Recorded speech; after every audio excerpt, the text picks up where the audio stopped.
2024 లేదా 25లో డిగ్రీ లేదా బీటెక్ చదివారా? సాఫ్ట్‌వేర్ జాబ్ కోసం ఎదురు చూస్తున్నారా? అయితే కోడ్ జ్ఞాన్ 100 డేస్ కోర్సులో చేరండి, జాబ్ సాధించండి. సార్ ఫ్రెషర్స్ అయినా సరే లేదంటే ఈవెన్ కెరీర్ గ్యాప్ వచ్చినటువంటి వాళ్ళైనా సరే కొన్నిసార్లు కంటిన్యూస్గా కొన్ని కంపెనీస్కి అప్లై చేస్తూనే ఉంటారు. చేసినా కూడా కొన్ని మిస్టేక్స్ వల్ల వీళ్ళకి ఏంటంటే రీజన్ అర్థం కాదు, తెలియకుండానే వాళ్ళొక ఫెయిల్యూర్ని ఫేస్ చేస్తూ ఉంటారు. దాన్ని ఓవర్కమ్ చేయాలి అని అంటే ఎలా అప్లై చేయాలి, ఎక్కడ మిస్టేక్ జరగకుండా చూసుకోవాలి? సో బేసిక్గా ఫ్రెషర్స్ ఎక్కువగా ఇలాంటివి చేస్తారండి. ఎందుకు అంటే ఓకే జాబ్ నోటిఫికేషన్స్ పడుతున్నాయి, మనం అప్లై చేసేయాలి త్వరగా అన్న పాయింట్లో వాళ్ళకి కనిపించిన ప్రతి ఫ్రెషర్ జాబ్కి అప్లై చేస్తారనమాట. ఇక్కడ ఫస్ట్ థింగ్ అప్లై చేసే జాబ్ అసలు వాళ్ళకి రిలవెంటా కాదా అన్నది చెక్ చేసుకోవాలండి. అంటే అక్కడ సాఫ్ట్వేర్ జాబ్ అని కనిపించింది అనుకోండి, ఓకే సాఫ్ట్వేర్ డెవలపర్ అనో లేకపోతే జూనియర్ సాఫ్ట్వేర్ ఇంజనీర్ అనో ఇట్లా కనిపిస్తే మనోళ్ళు సిఎస్సి ఐటీ చదివారు కాబట్టి నేను కూడా సాఫ్ట్వేర్కి వెళ్ళాలి, లేదా ఈసీ ట్రిపుల్ వాళ్ళు ఉంటారు సాఫ్ట్వేర్ సైడ్ వెళ్ళాలి. ఆ పోస్ట్ డెసిగ్నేషన్ చూసి ఇమ్మీడియట్ అప్లై చేసేస్తారు. అప్లై చేసే ముందు అసలు దాంట్లో జేడీలో ఏ స్కిల్స్ ఇచ్చారు అన్నది చెక్ చేయాలండి. ఎందుకంటే ఇదివరకు లాగా రెజ్యూమ్స్ మాన్యువల్గా చెక్ చేయట్లేదు, అంతా ఆటోమేటెడ్ సిస్టమ్ అనమాట. సో దాంట్లో ఆ జేడీలో ఏ అయితే మెన్షన్ చేశారో ఆ కీవర్డ్స్ ఈ రెజ్యూమ్లో ఉంటేనే ఈ రెజ్యూమ్ షార్ట్ లిస్ట్ అవుతుంది. సో అది చూసుకోవట్లా. సెకండ్, ఎన్ని జాబ్స్కి అప్లై చేసినా సరే అన్నిటికీ ఒకటే రెజ్యూమ్ అప్లై చేస్తారు, అది చాలా రాంగ్. ఆ జేడీకి తగ్గట్టు ఈ రెజ్యూమ్ని చేంజ్ చేసి అప్లై చేయాలి. థర్డ్, రెజ్యూమ్ అప్లై చేసే ముందు మనం ఒక కవర్ లెటర్ రాస్తాం. ఆ కవర్ లెటర్లో కూడా సేమ్ పాయింట్స్ రాస్తారు ప్రతి దానికి. ఫర్ సపోజ్ ఒక ఎంఎన్సీ కంపెనీ ఉందండి, దాంట్లో ఒక 3 జాబ్స్ పడ్డాయి ఫ్రెషర్స్కి. స్మాల్ మైన్యూట్ చేంజెస్తో 3 డెసిగ్నేషన్స్లో జాబ్స్ పడ్డాయి. సో మన స్టూడెంట్స్ ఏం చేస్తారు, ఫ్రెషర్స్ అరే మూడిటికి నేను ఎలిజిబుల్ అని చెప్పి మూడిటికి అప్లై చేస్తారు. మూడిటికి అప్లై చేసేటప్పుడు దాంట్లో ఉన్న కీవర్డ్స్ చెక్ చేయరు, ఏ స్కిల్స్ కావాలి అన్నది చెక్ చేయరు. సెకండ్, ఆ రెజ్యూమ్లో అవి చేంజ్ చేయరు. థర్డ్, కవర్ లెటర్ మూడిటికి సేమ్ పంపిస్తారు. వీడి కర్మ బాగోలేక ఆ మూడిటికి ఒకటే ఇచ్చారు అనుకోండి, వచ్చిన ఛాన్స్ కూడా పోయినట్టే కదా. సో అందుకే కేర్ఫుల్గా ఆ కీవర్డ్స్ అందులో ఏమున్నాయి అన్నది చూసి, జేడీకి కావాల్సిన స్కిల్స్ ఏంటి అన్నది చూసి ఆ కీవర్డ్స్ తెచ్చి మీ రెజ్యూమ్లో అండ్ కవర్ లెటర్లో మెన్షన్ చేయాలి. అలా మెన్షన్ చేసినప్పుడు మీకు ఆపర్చునిటీ వస్తుంది ఇంటర్వ్యూ దాకా.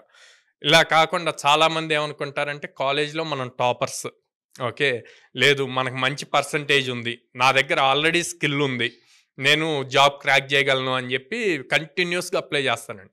ఇప్పుడు నేను కొన్నాళ్ళలో చాలామంది స్టూడెంట్స్ 50, 100, 150 జాబ్స్ వరకు అప్లై చేసి రాక అప్పుడు మన దగ్గరకు వచ్చి ప్రాపర్ మెంటరింగ్ గైడెన్స్ తీసుకొని జాబ్స్ క్రాక్ చేసిన వాళ్ళు ఉన్నారు. అవునా? ఎంత ఏ శాలరీ వరకు వెళ్ళారు సార్? అలా 8 LPA శ్రావణ్ భార్గవి అని చెప్పి ఇంకా ఉన్నారండి చాలా మంది. ఒకసారి చూద్దామండి. అంటే ఇలా ఓవర్కమ్ చేసిన వాళ్ళు ఎవరైతే ఉంటారో రెజ్యూమ్ అంటే అన్ని రకాలుగా గైడెన్స్ తీసుకొని. అవును.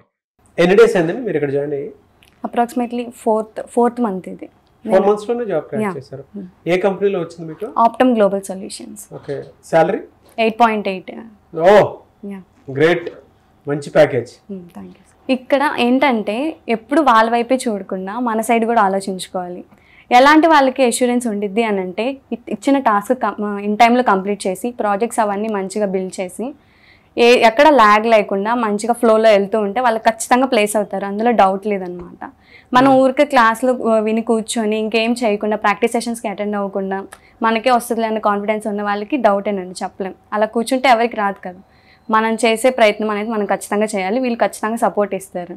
Anyways fantastic sir. అంటే ట్రైనింగ్ అంటే ఆ విధంగా మీరు ప్రాక్టికాలిటీలోకి పిల్లల్ని తీసుకొని వెళ్ళి రియల్ టైమ్ ఎక్స్పీరియన్స్ చూపిస్తున్నారు కాబట్టి అంత గొప్ప రిజల్ట్ చూడగలుగుతారండి. ఇప్పుడు మేమేమి కొత్త సబ్జెక్ట్ నేర్పించలేదు. ఇప్పుడు మేము నేర్పించే ఫుల్ స్టాక్ అవనండి, డేటా అనలిటిక్స్ అవ్వండి, ఇవన్నీ కూడా వాళ్ళు ఆల్రెడీ వాళ్ళ బీటెక్లో డిఫరెంట్ సెమిస్టర్స్లో డిఫరెంట్గా నేర్చుకున్నారు. వాటిని అన్నిటినీ తెచ్చి ఒకేసారి 4 months మనం కంప్లీట్ ప్రాక్టికల్ ట్రైనింగ్ ఇస్తున్నాం. కాలేజ్లో థియరీ నేర్చుకుంటారు, ఇక్కడ ప్రాక్టికల్ నేర్పిస్తున్నాము. ఈ ప్రాక్టికల్లో స్కిల్ ఎక్కువ నేర్చుకుంటారు కాబట్టి ప్లస్ రెజ్యూమ్ ఎలా ఉండాలి, లింక్డ్ఇన్ ప్రొఫైల్ ఎలా ఉండాలి, గిట్హబ్ ఎలా వాడాలి అన్నది నేర్పిస్తాం కాబట్టి ఈజీ అవుతుంది. చాలా మంది మిమ్మల్ని అప్రోచ్ అవుదాము అనుకునేటువంటి వాళ్ళు ఉంటారు. మీ దగ్గర ఉండేటువంటి బెనిఫిట్స్ అండ్ ఆపర్చునిటీస్ ఏంటి? సో మమ్మల్ని అప్రోచ్ అవ్వాలంటే స్క్రీన్ మీద కనిపిస్తున్న నెంబర్కి కాల్ చేయొచ్చండి.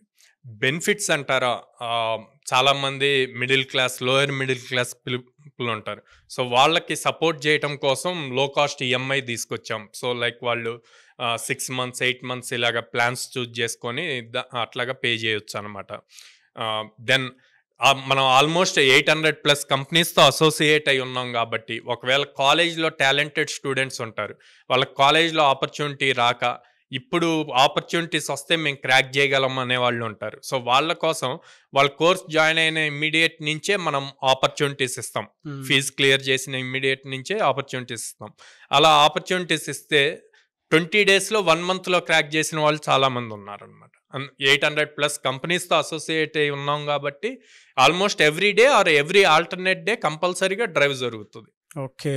సో 1 yearలో మనం ఆల్మోస్ట్ 200 to 300 డ్రైవ్స్ జరుగుతున్నాయండి. డిఫరెంట్ అంటే ఇప్పుడు బిలో 50% ఉంటారు, 60% ఉంటారు, 70% స్టూడెంట్స్ ఉంటారు. సో ఇలా డిఫరెంట్ కేటగిరీస్లో మొత్తం చూసుకుంటే కనుక ఆల్మోస్ట్ లాస్ట్ ఇయర్ 24-25 ఫైనాన్షియల్ ఇయర్లో 300 డ్రైవ్స్ జరిగినాయి. Great sir. కెరీర్ గ్యాప్ ఉన్న వాళ్ళకి, సో కెరీర్ గ్యాప్ ఉన్న వాళ్ళకి ఈ ఇయర్లో 50 డ్రైవ్స్ ఇస్తామండి. 100% ఇస్తారు. అప్ స్కిల్ చేస్తున్నాము, 50 కంపెనీస్ ఆపర్చునిటీస్ ఇస్తున్నాము. సో వాళ్ళు ఆబ్వియస్గా క్రాక్ చేసుకోవచ్చు ఈజీగా. Anyways thank you so much Sairam గారు. థ్యాంక్ యూ అండి.